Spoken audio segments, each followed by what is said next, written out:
지금 제가 말씀드리는 이런 사람 그리고 이러한 행동을 하는 사람들은 설령 지금 많은 돈을 갖고 있다 하더라도 이 돈이 금방 빠져나가게 될 겁니다. 우리는 오늘 부자가 아니라 계속해서 부자가 되기를 원하죠. 하지만 지금 제가 말씀드리는 이런 특징들 여러분들은 절대 하시면 안 됩니다. 왜냐고요? 바로 여러분들이 가난해지고 집안에 우환이 가득하게 될 수가 있습니다. 하지만 어렵지 않습니다. 제가 말씀드리는 것만 잘 지키고 경계에 나가신다면 분명 풍족한 삶을 얻게 될 것입니다.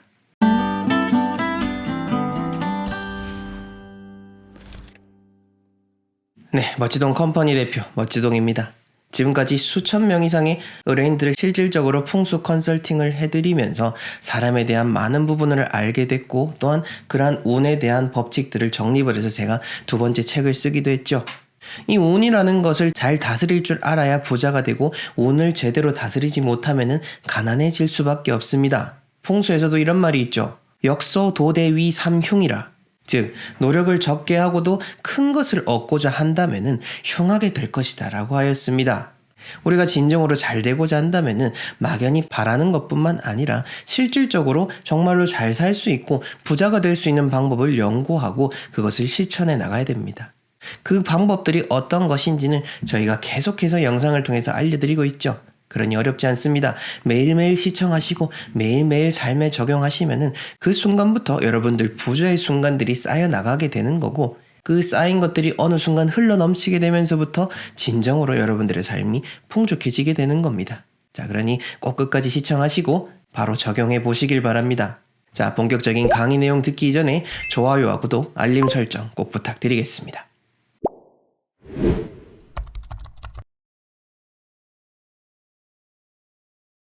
우선 우리가 이 조상님들의 그런 덕, 혹은 조상님의 복, 이런 이야기를 하는데 풍수 용어로서 이런 조상님의 그런 덕을 받는다라고 하는 것을 음덕이라고 합니다. 음양할 때 그 음덕이 바로 조상님으로부터 받는 기운, 복이라고 보시면 되겠고요. 은덕이 아니고 음덕입니다. 이런 음덕을 여러분들이 일상생활에서도 보통 잘 이야기하곤 하죠. 아유, 우리 조상님이 돌보셨다. 혹은 우리 조상님의 음덕이 있으셨다. 라고 그렇게 이야기하곤 합니다. 이러한 음덕을 감소시키는 가장 나쁜 행동 중에 바로 그 첫 번째가 여러분들 조상님 산소를 모으는 그러한 행위입니다. 이게 어떻게 생각하시면 되냐면은 가만히 여러분들이 잘 자고 있고 정말 평안하게 잘 살고 있는데 그 집이 너무 또 편안하게 느껴져요. 근데 갑자기 누가 여러분들을 집을 이렇게 덜렁 드러내가지고 이렇게 집을 없애버리고 횡한 데다가 그런 작은 숙소로 만들어버리는 경우, 그렇게 생각하시면 되는 겁니다. 지금 많은 자손분들께서 마치 유행이라도 되는 것처럼 조상님 산소를 모으려고 이렇게 혈안이 돼 있습니다. 왜 그러는지는 모르겠습니다만은 이거는 제가 영상에서 정말 많이 말씀드렸죠. 이거를 풍수 용어로서 집설이라고 합니다. 조상님들의 묘를 모아가지고 한 곳으로 조성하는 거예요. 어떠한 형태가 됐건 그게 그렇게 했을 때 잘 될 경우는 거의 99% 확률로 잘못되게 되어 있습니다. 잘 될 확률이 거의 없다라고 보시면 되는 거고요. 정말로 좋은 자리를 구해가지고 그 조상님들 쫙쫙쫙쫙쫙 다 모시면 되겠는데 그게 사실상 말이 그렇지 그런 경우는 없습니다. 정말로 없다라고 단언할 수가 있습니다. 한 자리 한 자리 그렇게 좋은 자리 찾기도 어려운데 그것을 한 번에 조상님들을 쫙 한 곳에 모아가지고 그게 다 잘 된다? 절대 그럴 일 없으니까 여러분들 진짜 이거는 무서운 겁니다. 이렇게 가족묘 조성하고 조상님의 묘를 이렇게 파가지고 이렇게 옮기는 행동은 절대 하지 않으셨으면 좋겠습니다. 제가 앞에서 쉽게 예를 들었죠. 편하게 이렇게 자고 있는데 누가 여러분들의 집을 훼손시켜버리고 작은 공간에다가 이렇게 막 박아버린다. 그러면 여러분들 기분 어떻겠습니까? 나쁘겠죠. 그리고 그렇게 만든 사람 어떻게 하겠습니까? 원망스럽겠죠. 마찬가지인 겁니다. 우리가 눈에 보이지 않는 조상님이라 하더라도 이러한 땅의 원리, 자연의 원리만 조금만 생각해보면 그냥 가만히 내버려 두는 게 낫고요. 벌초니 이런 앞으로 지금 뒤에 자손들이 어떻게 하니 그거는 뒤에 자손들이 알아서 할 일이지 여러분들이 괜히 그런 걱정 때문에 오히려 자손들의 앞날, 자손들의 미래, 건강 모든 것들을 막아버릴 수가 있다는 것 꼭 기억하셨으면 좋겠습니다. 자, 그 다음 두 번째로는요, 제사입니다. 사실 이 제사와 관련돼서는 원체 민감하게 생각하는 분들이 많아서 유튜브 상에서는 이야기를 하지 않는 게 어찌 보면은 저한테는 채널에는 도움이 될 수 있겠습니다만은 그래도 아직도 제사로 여러 고민하고 계신 분들이 많으니까 이야기를 드립니다. 만약 여러분들이 계속해서 제사를 잘 지내왔다라고 한다면은 그거를 뭔가 축소시킨다든지 막 한 번에 모아버린다든지 그렇게 해버리면은 안 됩니다. 그냥 하던 대로 쭉 하셔가지고 이렇게 순환이 되도록 해야 되는 거고, 차라리 이런 음식 가지수를 줄이고 여러 가지 이런 번거로운 과정들을 줄이시고 대신에 마음만큼은 절대 변하지 않으시는 거, 그러한 방식으로 현실적으로 맞춰서 하시는 게 맞습니다. 제사와 관련된 좀 구체적인 형식, 그 시간대에 대해서는 나중에 한번 따로 영상을 통해서 말씀드릴 거고요. 이번 시간에는 그 제사의 의미에 대해서만 간단하게 언급을 드리는 겁니다. 이왕 계속해서 지내왔다라고 한다면은 그게 갑자기 줄인다든지 뭐 시간대를 변경해버린다든지 하고 되면은 그 기존에 그 제사를 통해서 여러분들이 그렇게 좋은 운을 쌓아오던 것이 그냥 날아가게 된다라고 그렇게 쉽게 생각하시면 되는 겁니다. 물론 많은 제사와 관련된 문제들이 많고 차라리 이거 안 지내버리고 그냥 가족들끼리 편안하게 살았으면 좋겠다라고 하는 측면이 분명히 있고 저도 거기에 대해서는 동감을 합니다. 하지만 그래도 죽은 조상이라 하더라도 그러한 예를 다하는 것, 그렇게 기리는 것 자체가 나에게 그런 좋은 운에 작용을 하는 겁니다. 이 보이지 않는 이런 대지의 기운, 무슨 우주의 기운을 다 끌어모은다고 하면서 왜 우리 조상님만큼은 단지 죽었다라는 의미 때문에 그렇게 무시하는지, 저는 논리적으로 생각해보면은 그게 전혀 합리적이지 않다라고 판단이 됩니다. 여러분들도 아마 저와 같은 생각이실 거라 믿습니다. 자, 그 다음으로 조상복을 받을 수 없는 가장 나쁜 것 중에 하나가 바로 불효입니다. 제가 앞선 영상에서 이런 효에 대한 부분을 살짝 언급해 드렸는데요. 이거는 실제로 이제 저희가 풍수 4대 가문으로서 수없이 많은 그런 음택 현장들, 그리고 많은 풍수 컨설팅을 제가 옆에서 봐왔기 때문에 이야기 드릴 수 있는 건데, 진짜 신기하게도 이런 음택과 관련돼서는 여러 가지 신비로운 일들이 많이 벌어지곤 합니다. 그리고 진짜 좋은 자리를 정해놓는다 하더라도 만약 그 자손들이 댐댐이가 되지 못하고 부모에게 제대로 그런 봉양이라든지 효를 다하지 못했던 자손들이 잘 되는 경우는 참 보기 어렵습니다. 그리고 반대로 뭔가 갑자기 정말 이상하게 모든 공간들이라든지 여러 가지가 다 잘 갖춰져 있음에도 불구하고 갑자기 자손에게 뭔가 병이 생긴다라든지 여러 가지 잘못된 경우들을 심심치 않게 보게 됩니다. 저 역시나 이러한 부분에 있어서는 분명 그 집안에는 음택이든 양택이든 특별한 문제가 없는데 근데도 저런 일이 벌어지는 경우를 보면은 확실히 제가 이야기 드리고 있는 그런 명당에 어울리는 사람이 될 수 있는 그 마음가짐과 그런 덕목들을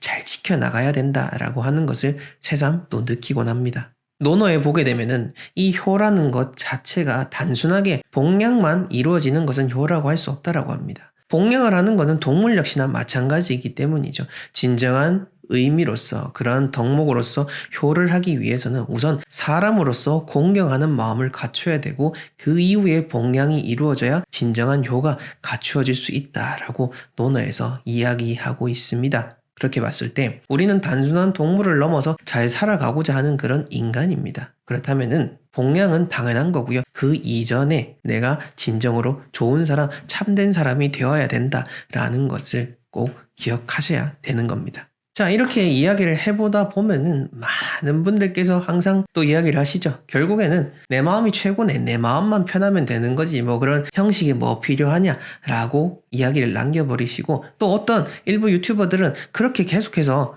막 사람들에게 부추기곤 합니다. 저 역시나 그 부분에 대해서 지극히 동감을 합니다. 우리 마음이 가장 중요한 부분이다 라고 저도 항상 계속해서 이야기를 드리잖아요. 근데 이 부분을 잘 생각을 해야 되는 게, 아무리 사람의 마음이 다 중요하다라고 하더라도 기본적으로 일반 대중의 마음 자체는 너무나도 약하고 유약합니다. 정말 작은 유혹 하나에 휘달리고요. 여러분들 지금 이 순간 정말 깨달은 마음을 얻는다 하더라도 바로 나가가지고 여러분들의 뺨을 밖에서 누가 친다면은 여러분들은 화를 내게 될 겁니다.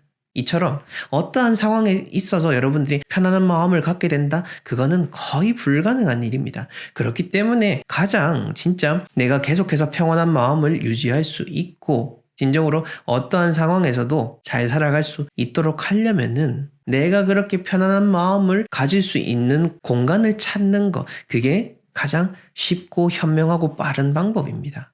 그리고 그런 자연의 이치를 찾아가도록 공부하는 게 바로 풍수지리인 거지, 이 풍수가 뭐 마음만 편하면 끝난다? 이거는 말도 안 되는 거고, 현장을 가보지도 않은 그런 일부 어떤 유튜버들이 그렇게 얘기하시는 경우를 제가 요즘 심심치 않게 보고 있습니다. 근데 절대 여러분들은 그런 말에 현혹되지 않으셨으면 좋겠습니다. 이런 살아감에 있어서 가장 근본된 이치가 뭐죠? 쉽게 얻는 것은 쉽게 떠나가게 되어 있습니다. 뭔가 귀중하고 가치 있는 건 생각보다 얻기가 어렵고 그만큼의 노력이 뒤따르는 겁니다. 그리고 또 한 가지 우리가 마음에 두셔야 될 거는, 여러분들의 귀를 달콤하게 하고 마음을 약하게 하는 그런 말하는 사람들은 여러분들을 해하게 하는 사람인 겁니다. 진짜 근본된 이치에 있어서는 사실 어려운 부분들이 너무 많습니다. 그렇다 보니 제가 영상을 통해서 이런 대중적인 소재들을 위주로 해서 여러분들에게 의미 있는 것들을 간접적으로 접하게 해드리는 거고, 요즘은 이제 조금씩 제 마음에 있는 이야기들을 솔직하게 이야기하고 그 근본된 이치 자체가 참 만들어가기가 어렵다라는 것을 이야기를 하고는 있습니다. 왜냐하면 그만큼 우리의 인식 수준도 점점 높아져야 되기 때문인 거죠.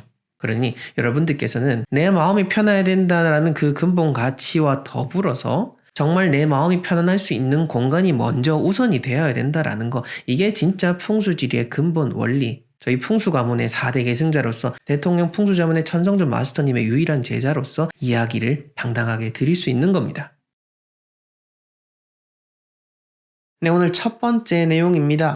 밥을 흘리고 먹는 사람에게는 결코 운이 따를 수가 없습니다. 밥을 흘린다라고 하는 거, 운이 모인다라고 하는 건 이 밥을 먹는 행위를 통해서도 비롯되는 겁니다. 자, 만약 이제 여러분들이 정말로 좋아하는 그 누군가가 있는데 그 사람하고 딱 1대1로 밥을 먹는 기회가 생기는 겁니다. 근데 그 사람이 내가 생각했던 것과는 다르게 이 밥을 먹을 때 막 지저분하게 먹고 흘리고 막 입에 음식을 머금고 얘기를 하고 심지어 밥알도 튀기고 이러는 겁니다. 자, 여러분들 어떻습니까? 나는 괜찮다, 그것마저도 사랑할 수 있다 라고 하시는 분들도 분명 계시겠지만은 아마 대부분의 분들은 좀 이 사람 깨는데 라는 생각이 드실 겁니다. 그렇습니다. 이 밥을 먹는다라고 하는 거 기본적인 매너이자 예절이고요. 내가 누군가를 판단할 수 있는 중요한 그 행동의 척도가 될 수 있는 겁니다. 또한 밥을 먹는 거에 대해서는 제가 평소에 상당히 중요하게 여러 번 강조를 드리고 있는데요. 이 지구상에서 나고 자란 동식물의 그 기운을 내 몸속에 섭취한다라고 하는 그런 신성한 의미를 담고 있습니다. 그래서 밥을 먹는 것만으로도 명상이 되고 이와 관련된 명상 프로그램이 나오는 게 다 그와 관련된 이치의 연장선상인 겁니다. 이처럼 밥 하나만 잘 먹어도 여러분들의 운에 도움이 되고 여러분들을 보는 누군가가 절대 떠나가지 않을 거고, 많은 재물은 좋은 운, 복들이 쌓이게 될 겁니다. 그 다음으로 주변 사람들에게 가벼이 대하는 그런 사람에게는 절대로 운이 모일 수 없고 돈이 오래도록 머물지 않습니다. 제가 자주 강조하는 것 중에 하나가 바로 그거죠. 돈을 가져다 주는 거는요, 돈이 아니라 사람입니다. 돈이 발이 달려가고 여러분들 통장에 꽂히고 여러분들 주머니에 들어오는 거 아니죠. 다 누군가의 손을 통해서 들어오는 겁니다. 자, 제가 얼마 전에 부산에 출장을 갔다가 이제 일을 마치고 돌아올 때 부산역 옆에 있는 국밥집에 들어갔었습니다. 그때 저 혼자였었는데요. 저 혼자 딱 들어가니까 식당 주인분께서 혼자는 안 받는다라고 하면서 바로 내치는 거였습니다. 식당 안에는 자리도 많은데 말이죠. 심지어 옆 식당에는 사람이 바글바글했고 그 식당에는 사람이 없었습니다. 어쩌면은 이 식당 주인분께서는 이렇게 복을 쫓아냈기 때문에 그러한 상황이 아닌가라는 생각이 들었는데요. 저는 그러한 경험을 통해서 내가 다시는 그 식당에 가지 않을 거고, 나의 누군가와도 그 식당에 가지 않을 거고, 내 주변에도 그 식당만큼은 좋게 이야기를 할 수가 없게 되겠죠. 이렇게 그분은 그렇게 운을 끊어내고 돈을 잘라내는 겁니다. 식당의 비유를 드렸지만은 우리 주변의 모든 것들이 그렇습니다. 나에게 돈을 주는 그런 사람들만 소중하게 대하는 것이 아니라 나와 인연을 맺고 있는 그 모든 사람들을 소중하게 대하고 처음과 끝을 잘 매듭을 짓는 것, 그게 진짜 돈을 오래도록 유지할 수 있는 중요한 방법 중에 하나인 겁니다.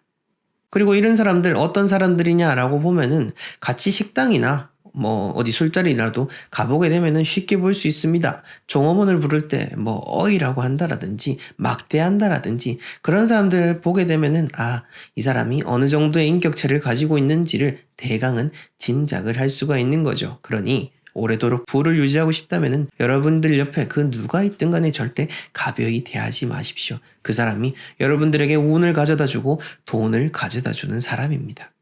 자, 그 다음 세 번째로는요. 시간 약속 지키지 않는 사람입니다. 주변에 그런 사람들 종종 있으시죠? 그리고 제가 개인적으로도 그렇고 저희 회사에서도 가장 중요한 가치로 여기는 것이 바로 시간입니다. 시간. 저희는 컨설팅을 통해서 여러분들이 겪게 될 그 시행착오의 잘못된 시간을 좋은 시간으로 바꾸어 드리는 거죠. 항상 저희가 하는 일에 자부심을 갖고 있는 거고 이렇게 소중한 시간인 만큼 남의 시간도 소중한 거죠. 남과의 시간 약속 있다고 하면은 무조건 지켜야 되는 겁니다. 남의 소중함이 곧 나의 소중함이다 라는 것을 꼭 기억하시길 바라겠고요. 자, 그 다음으로는 작은 돈을 가벼이 여기는 사람입니다. 우리가 로또 복권을 산다라든지 큰 여행을 통해서 돈을 얻은 사람들이 오래도록 부를 유지하지 못하는 것을 보게 되면요. 돈을 그냥 진짜 막 흥청망청 쓰는 경우가 대부분입니다. 그뿐만 아니라 일상 속에서 쓰지 않아도 되는 부분까지도 막 쓰게 되는 거죠. 많은 사람들이 부자라고 했을 때 착각하는 것 중에 하나가 일상 속 모든 부분에서 막 흥청망청 쓴다라고 생각하는데 절대 아닙니다. 진짜 스스로 돈을 잘 일구어내고 오래도록 잘 유지하시는 참된 부자분들은요, 절대 돈을 가벼이 하지 않습니다. 내가 설령 수백억, 수천억이 있다 할지라도 내가 굳이 낼 필요가 없는 돈을 가진 자산이 많다라는 이유로 헛되이 쓰지 않는다라는 겁니다. 가령 예를 들어서 내가 식당에서 밥을 먹고 나와가지고 주차권을 받아서 해야 되는데 그 주차권을 까먹었다는 말이죠. 그러면은 그냥 잠깐 내려가지고 올라가서 받아오면은 그렇게 몇천 원을 세이브할 수가 있는 건데 에이 그냥 나가지 하면서 이렇게 해버리는 거. 이게 바로 돈을 가벼이 여기게 되는 흔한 일상 사례 중 하나인 겁니다. 돈을 귀하게 대하면 대할수록 돈도 여러분들을 귀하게 만들어줄 것입니다. 그 점을 꼭 명심하시길 바랍니다.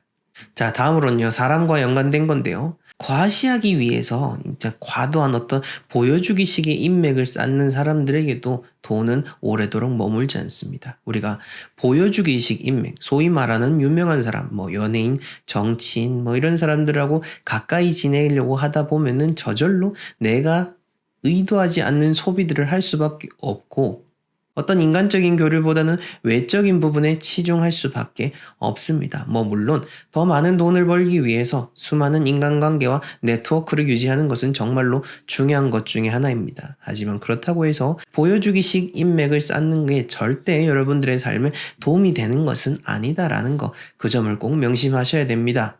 저도 이런저런 대외 활동을 하면서부터 뭐 이런 생각들을 가끔 할 때가 있습니다. 내가 저 사람에게 가까이 하고자 하는 마음이 뭔가 과시하고자 하는 것은 아닐까라고 말이죠.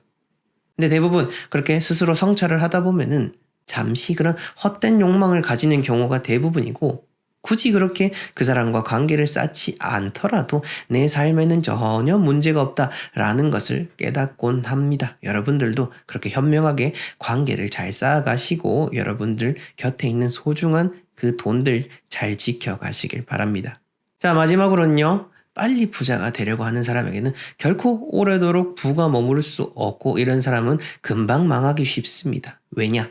내가 빨리 부자가 되려고 하다 보면은 내가 담을 수 있는 그릇보다 더 많은 돈을 바란다라는 그런 의미인 겁니다. 그래서 내가 그 돈을 케어할 수가 없는데 그 돈을 바라고 만약 그 돈이 나한테 생긴다 하더라도 그거는 내 그릇만큼만 남게 되고 오히려 내 그릇을 깨뜨릴 수도 있는 그런 식으로 우리가 생각을 해볼 수 있는 거죠. 그리고 돈을 빨리 벌려고 하다 보면은 외부 유혹에 쉽게 흔들릴 수밖에 없습니다. 쉽게 말해서 사기를 당하는 거죠. 근데 여러분들 지금까지 한번 생각을 해보십시오. 여러분들에게 쉽게 돈을 준다고 하는 사람 중에 정상적인 사람이 있었습니까? 아마 대부분 딱 머릿속에 떠오르는 뭐가 있을 겁니다. 보통 다 대부업체죠. 다 돈을 주기 전에는 정말 많은 돈을 줄 것처럼 이야기를 합니다. 그리고 진짜 거기에 유혹에 넘어가서 그 돈을 받게 되면은 그때부터는 헤어나오지 못하는 악의 고리에 들어가게 되고 빠져나올 수가 없게 되는 거죠. 이 점을 우리가 명심해야 되는 겁니다. 빠르게 벌려고 할수록 더 가난해질 것이고요. 천천히 가려고 할수록 더 빠르게 부자가 될 것이다 라고 하는 거 꼭 우리는 기억을 해야 되는 겁니다. 네, 여러분들이 당장 끊어내야 될 사람 첫 번째 유형은요. 여러분들에게 미래를 쉽게 알려주고 여러분들의 미래를 단정짓는 그런 사람들입니다. 여러분들의 미래는 여러분들이 스스로 결정을 하셔야 되는 거지 누군가 여러분들의 미래를 선뜻 먼저 이야기해가지고 너는 그렇게 될 거야. 혹은 너는 이렇기 때문에 네가 뭘 지금 하려고 해도 아무 의미 없어. 이런 말을 하는 사람들 그냥 당장 끊어버리시고 이 사람들이 하는 말 하나도 신경 안 쓰셔도 됩니다. 여러분들의 삶은 여러분들 스스로 결정하는 것, 그 점을 다시 한 번 더 이야기 드리고요. 저희도 어떤 공간을 통해서 풍수지리를 통해서 여러분들의 삶을 진단해드리고 컨설팅해드리지만은 이 풍수지리는 운세풀이가 아닙니다. 많은 풍수 전문가들이 이 풍수를 어떤 운세화 시켜버리고 있는데요. 마치 한 사람의 사주를 풀이하듯이 그때그때 어떤 기룡에 대해서 이야기를 하고 있습니다. 하지만 내 궁극적인 기룡은 여러분들이 어떻게 하느냐에 따라 다른 것입니다. 저도 옛날에 사주 정말로 많이 보러 다녔습니다. 하지만 저는 알고 있었습니다. 이거는 나의 심리적인 위안을 잠시 얻기 위함인 거지. 궁극적으로 이미 나는 하고 싶은 게 있고 내가 하고자 하는 그 길이 있습니다. 갈등이 되고 고민이 되고 정하지 못하는 경우가 있겠지만은 잠시 정하지 못할 뿐 결국에는 내가 원하는 대로 하는 그 길이 가장 맞는 선택인 겁니다. 여러분들의 삶의 중요한 부분을 판단하기 위해서 사주도 보러 다니시고요. 여러분들의 공간도 컨설팅 하십시오. 하지만 이거는 어디까지나 여러분들이 앞으로 나아가고자 하는 그 길의 방향을 알기 위함이지 그 길을 걸어가는 사람들은 바로 여러분, 바로 당신이다 라고 하는 것. 그 점을 언제나 마음속에 새기셔야 합니다. 자, 그 다음 두 번째로는요. 여러분들에게 돈을 쉽게 빌려주려고 하는 사람입니다. 자, 이렇게 얘기하니까 바로 떠오르시는 그런 분들 계시죠? 대부업체분들이죠. 그리고 카드사들이죠. 우리가 굳이 이야기하지 않는데도 굳이 전화가 와가지고 그 바쁜 업무 시간인데도 항상 아침, 점심, 저녁으로 전화가 와서 돈 빌려준다라고 이야기하고 대문 앞에 나가면은 지금 당장 몇 천만 원 그냥 빌려준다라고 이야기합니다. 뭐 이런 흔한 마케팅뿐만 아니라 여러분들 일상을 살아감에 있어서도 만약 여러분들에게 누군가 나는 아무것도 요구하지 않았는데 어떤 금전적인 부분에 있어서 쉽게 뭔가 도움이 되도록 해준다라고 하는 사람들은 기본적으로 다 사기꾼일 확률이 높다. 그렇게 생각하면 됩니다. 아니 그렇게 도움이 될 것 같으면 그 돈을 왜 굳이 나한테 주겠습니까? 조금만 현실적으로 생각해도 우리가 쉽게 넘어가지 않는 텐데 문제는 우리가 진짜로 어떤 금전적으로 부족하고 어떤 경제 상황 자체가 좋지 않은 상황일 때는 이러한 유혹들에 덜커덕 넘어가가지고 더 깊은 수렁 속으로 빠질 수가 있으니까 그래서 이야기 드리는 겁니다. 뭐 물론 정말 급한 상황일 때 그리고 내가 정말로 바로 해결할 수 있을 때는 이렇게 돈을 빌릴 수도 있겠지만은 그게 아닌데 어떤 아무런 전후 상황 따지지 않고 바로 급하다라는 이유 때문에 돈을 그렇게 빌리는 것이 오히려 여러분들에게 해가 될 수 있다는 거 꼭 기억하시길 바랍니다. 그 다음 세 번째로는요. 호들갑 떠는 사람입니다. 여러분들 주변에서 막 조금만 뭘 해도 큰일 났어 하면서 어떤 객관적인 사실을 말하기 이전에 본인이 먼저 그렇게 판단을 해버리고 본인이 먼저 어떤 상황에 대해서 부정적으로 혹은 긍정적으로 이렇게 이야기하는 사람들의 말은 그 사람의 판단인 거지 내가 판단을 한 게 아닌 겁니다. 큰일 났어. 이거는 내가 판단을 하는 겁니다. 그 사람이 큰일 났어라고 하더라도 나는 큰일이 아닐 수가 있는 거죠. 이런 사람들이 옆에 많다 보면은요. 여러분들 일상 자체가 불안하게 지게 됩니다. 내가 사는 공간에 있어서 풍수에 있어서 그 진동이라는 것 특히나 좋지 않다라고 이야기 드립니다. 우리는 못 느끼겠지만은 도로 속에 지나다니는 차량을 통해서 올라오는 그 집안의 울림이 계속해서 그 주거 공간에 미치게 되고 그 주거 공간 속에서 사는 사람에게 영향이 가기 때문에 현실적인 심리적인 불안까지 불러일으키게 되는 겁니다. 주변에 호들갑 떠는 사람들도 여러분들 집 앞에서 쌩쌩 다니는 차량과도 똑같습니다. 계속해서 여러분들을 불안정하게 만들 겁니다. 호들갑 떠는 사람이 아니라 정말 차분하고 객관적으로 상황을 이야기해 줄 수 있는 사람, 상대가 쉽게 걱정하진 않을까 그렇게 염려하는 그런 사람이 진짜 좋은 사람인 겁니다. 자, 그다음 네 번째로는요. 앞에 세 번째에서 조금은 연장선상에 있는 형태인데 걱정거리를 만들어내는 그런 사람입니다. 우리가 중요한 판단을 하고 삶을 살아감에 있어서 딱딱딱딱 결정해야 될 것이 있고 그 결정하기 이전에 염려하는 부분들이 분명히 있을 겁니다. 그런데 우리가 걱정하는 것들의 90%는 보통 다 일어나지 않는 그런 일들입니다. 근데도 계속해서 걱정거리를 말하는 사람은 나에게 부정적인 에너지만 그 뜬구름만 계속해서 잡게 만드는 그런 사람인 거죠. 이거는 내 주변의 인간관계에서도 수없이 많고요. 여러분들이 보고 계시는 여러 수없이 많은 그 정보 매체, 뉴스 매체에서도 쉽게 볼 수가 있는 겁니다. 실상 일어나지 않는 일들, 벌어지지도 않은 일들, 혹은 현실과는 다른 완전히 가짜 뉴스, 가짜 정보들이 너무나 판을 치고 있는 그런 세상입니다. 그렇기 때문에 더더욱더 여러분들이 주관을 가지시고 걱정을 불러일으키는 그 정보의 본질이 무엇인지를 꿰뚫어 볼 수 있는 해안을 가지시길 바랍니다.